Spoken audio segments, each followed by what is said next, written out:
Um, I'm very excited. Hello, Dr. K. I'm so glad to see you again. I'm glad to see you too. Yeah. Last week I was here for 3 days. I saw you. Did you? With when Louis from Free China came down. Yeah. I saw the live stream and I saw the security come over, giving Yeah. you a little bit of hassle. He actually got quite a few views to that on the Free China YouTube channel. I saw Louis. Yeah. So I was watching. during that the last 3 days, during that time, I met so many people from Hong Kong, from Taiwan, and from the new federal state of China. Yes. They all came here to see you. I know you were busy, so they didn't have a chance, but they were not as lucky as I am. So I know. I wonder, how does that make you feel? And what do you think about these people to come to see you? And what does that mean to you? Yeah, I mean, I think it's a great honor. I mean, I don't think I'm worthy for anyone to show up to see me, I mean, I'm just irrelevant. But the fact that people, I think, come up to see, it's more to see the piano as a symbol of freedom, because I know many people have experienced oppression by the CCP. And I think it was just the incident at the piano with the little pinks was a kind of little metaphor for the repression that people have experienced with their families in China. And so I think the piano has become this symbol of defiance. It's somewhere where people can congregate, because where else in London would you meet unless you go outside the Chinese embassy or something? So it's a kind of neutral territory that people can use music and the arts to express their defiance against the CCP. So I want to get myself out of the picture. I don't feel I'm anything. It's more just what it symbolizes, really. Yeah. And so, I'm from the new federal state of Yes. China, and you still can talk to us. Yes, And of course. So why can you do that? Well, because I mean, I don't know much. I've been learning so much about Chinese politics really within the past 2 weeks. I'm a complete newbie when it comes to the CCP. And so I've learned a lot. I've particularly learned a lot from the Taiwanese and from other people who have emailed me about the history of China. So for me, anyone who opposes the CCP, I've got my thumbs up. I mean, I'm not a politician, so I don't know the ins and outs of your organization. I don't know the ins and outs of I'm not a politician. All I know is that I'm against authoritarianism, and I'm just against what I experienced at the piano. So for anyone who's opposing that kind of authoritarianism, I would naturally support it. Yeah, that's why I initially said. Absolutely. So, Yeah. So as I said, I don't know about your organization, but if you oppose the CCP, there must be something good about it. Yeah, we are actually enemy number one of Number one the enemy. CCP. Yeah. Okay, well, that's good. That's good to know. Yeah. That's good Yeah. to know. So our goal is to take down the CCP. So, Well, I yeah. think so. And I was listening to the question that Free China asked you, how are you going to beat down the CCP? And Yeah. the answer is a little bit at a time. A Yeah. little bit at a time. It's a huge goal. A journey of 1,000 miles starts with one step. Yeah. And so you chip away a little bit at a time. So, for example, the CCP are huge in propaganda, and the brainwashing of the little things. I've had quite a lot of abusive direct messages on Instagram from little pinks. And I was going to print, because some of them are really funny because they can't spell rude words and they spell them wrong. So instead of saying the F word, they say funk you, funk your mother. I've got a lot of those. Yeah. So I've got a lot of those. I'm tempted to reply to them saying you've got your English wrong, but I haven't. So I've had a couple of death threats, Oh.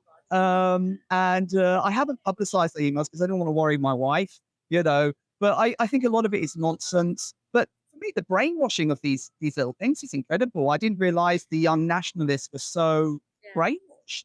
Yeah. Wow. I mean, that's a news to me, how they come up with their flags and they into this nationalism. I didn't understand that. And I'm shocked by it. Yeah. Well, that's what I'm going to say. People like us, we are different from the CCP. Yes. Just we are determined to take them down. But for other people who work in a restaurant or in a factory, how do British people to tell, or the government to tell they are different from the CCP? Because the CCP hire a lot of people. Yes. who are already working in different fields. I know. I mean, Yeah. I got an email during the week. There was a bit of controversy about the person in the background, whether it was Christine Lee or not. Yeah. It was another spy called, I can't remember her name. You probably know her name is Lu something. She's another CCP. She probably say it.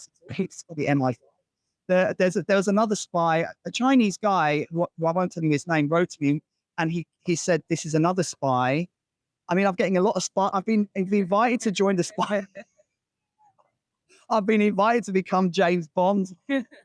Right. So I've had more information about serious influences over here. Yeah. And I didn't realize how big it was. So it seems to me that China is playing the long game, that they want it's a long-term influence that they want to do. So they want to get involved with politicians who may become prime minister. So that's what I've heard they're trying to do. They're trying to get involved with politicians and they're playing the long game. And it's an influence. It's what they're trying to do is get influence. And they use it. And what somebody said to me, a Chinese person, I won't tell you his name, he said he went to one of these CCP things up in Nottingham for the New Year. And he said, there's no humor. He said, they're very serious. There's no fun. Yeah. And that strikes me about it. These CCP, they don't have a sense of humor.